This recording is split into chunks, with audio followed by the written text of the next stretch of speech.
शादी के बाद अगर बीवी कहे कि मुझे दोस्त बनाने दो तो कोई पति क्या करे। मेरी शादी को 14 साल हो चुके हैं। मेरी एक 12 साल की बेटी है, 9 साल का बेटा है। मैं सरकारी नौकरी करता हूँ और सैलरी अच्छी है। बीवी और बच्चों की जिम्मेदारी उठाता हूँ। माँ पिताजी नहीं रहे। करीब 1 साल पहले मेरी बीवी का बर्ताव अचानक बदल गया। मुझसे वो चिड़ी रहने लगी। छोटी छोटी बात पर क्लेश करने लगी। झगड़ा यहाँ तक पहुँच गया कि उसे मेरा छूना बुरा लगने लगा।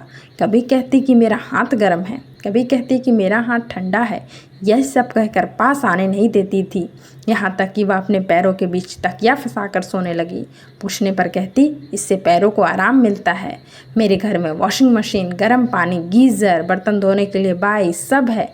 लेकिन फिर भी बीवी कहने लगी कि घर का काम मुझसे नहीं होगा, आपको करना होगा। हालांकि बाहर का सारा काम मेरे जिम्मे है।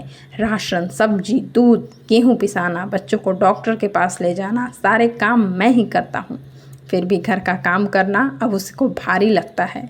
इसी साल अगस्त में बीवी का फ़ोन देखा तो एक नंबर पर 1-2 घंटे के कई कॉल डिटेल मिले। उसी नंबर के व्हाट्सएप पर भी कई कॉल और मैसेज थे। चैट में मेरी बीवी ने अपनी सुंदर तस्वीरें शेयर की थीं। जब मैं ड्यूटी पर जाता तो मेरे पीछे ये सब चल रहा था। जब मैंने इस बारे में उससे पूछा तो कहने लगी कि मेरे कॉलेज का दोस्त है। मैं कहा कि क्या तुम इस लड़के से बात करके अपनी तस्वीरें भेजकर ठीक काम कर रही हो? तो बीवी ने जवाब दिया कि ऐसा क्या बुरा काम कर दिया। उस दिन मेरा उससे बहुत झगड़ा हुआ। मैंने उससे कहा, तुम्हारे मम्मी पापा से पूछता हूँ कि ये बुरा काम है कि नहीं। मैंने जब उसको बहुत सुनाया तो उसने सारे कॉल डिटेल चैट्स डिलीट कर दिए, पर उसका व्यवहार वैसा ही रहा। मैं डिप्रेशन में चला गया और हाल में डॉक्टर ने बताया कि मैं शुगर का मरीज बन चुका हूँ।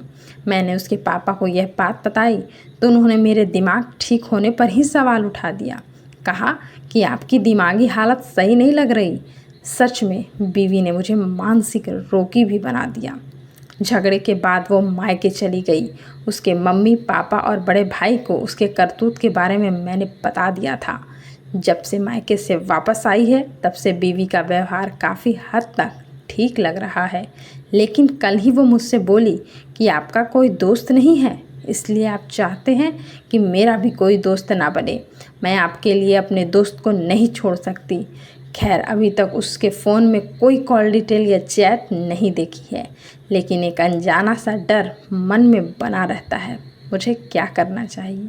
कहानी कैसी लगी ज़रूर बताइएगा। कहानी पसंद आई हो तो मेरे चैनल को लाइक, शेयर, सब्सक्राइब करना ना भूलें। धन्यवाद।